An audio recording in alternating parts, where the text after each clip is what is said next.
സ്വന്തം ജീവൻ പണയം വെച്ച് അർജുനെ കണ്ടെത്താനുള്ള ഈശ്വർ മാൽപ്പയുടെ രണ്ടാം ഘട്ട ദൗത്യം സജീവമായി തുടരുന്നു. അവിടെ ഉത്തര കന്നഡ ജില്ലാ കളക്ടർ എത്തിയതിനു ശേഷം ഉത്തരച്ചിൽ തുടങ്ങിയാൽ മതി എന്ന നിർദ്ദേശം മാൽപ്പയെ രാവിലെ തള്ളി. കാത്തുനിന്നിട്ടും കളക്ടർ എത്താതായതോടെ മാൽപ്പയെ സ്വന്തം റിസ്കിൽ ഗംഗാവലിയിലേക്ക് ഇറങ്ങി.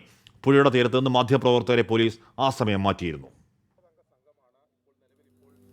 ഇന്ന് രാവിലെ 8:30 തന്നെ ഗംഗാവലി പുഴയുടെ തീരത്തെത്തിയ ഈശ്വർ മാൽപ്പെ ജില്ലാ ഭരണകൂടത്തിന്റെ അനുമതിക്കായി കുറേയേറെ നേരം കാത്തുനിന്നു. ഉത്തര കന്നഡ കളക്ടർ എത്തിയതിനു ശേഷമേ പുഴയിൽ ഇറങ്ങാവൂ എന്ന് പോലീസ് നിർദ്ദേശം നൽകി. കളക്ടർക്കായി മാൽപ്പയുടെ കാത്തിരിപ്പ്.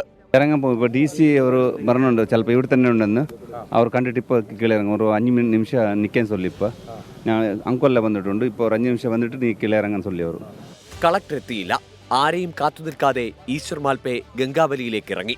അനുകൂല കാലാവസ്ഥയായിട്ടും തിരച്ചിൽ വൈകിപ്പിക്കാനാവില്ലെന്ന നിശ്ചയദാർഢ്യത്തോടെ മാൽപ്പെ ഗംഗാവലിയുടെ ആഴങ്ങളിലേക്ക് ഊളിയിട്ടു.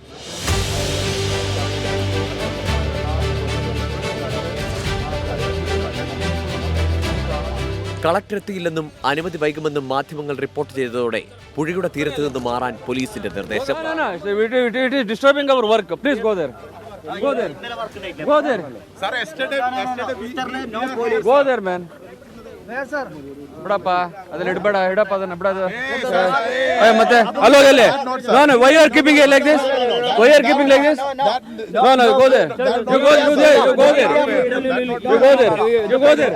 ഈശ്വർ മാൽപ്പെ 3 തവണ ഡൈവ് ചെയ്തപ്പോഴേക്കും നേവിയും എത്തി. 12:30 കളക്ടറും. ഗംഗാവലി പുഴയിൽ ഇപ്പോൾ തെരച്ചിൽ സജീവമാണ്.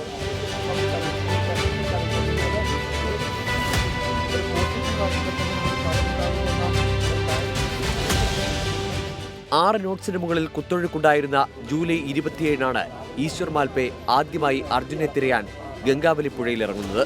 കുത്തൊഴുക്ക് അവഗണിച്ച് മാൽപ്പെ ഡൈവ് ചെയ്തുവെങ്കിലും ശക്തമായ അടിയൊഴുക്ക് മൂലം പരിശ്രമങ്ങൾ വിഫലമായി. ഗംഗാവലി ശാന്തമായതോടെ അർജുനെ തേടി മാൽപ്പെ വീണ്ടും എത്തി. ഒപ്പം മറ്റു സംവിധാനങ്ങളും.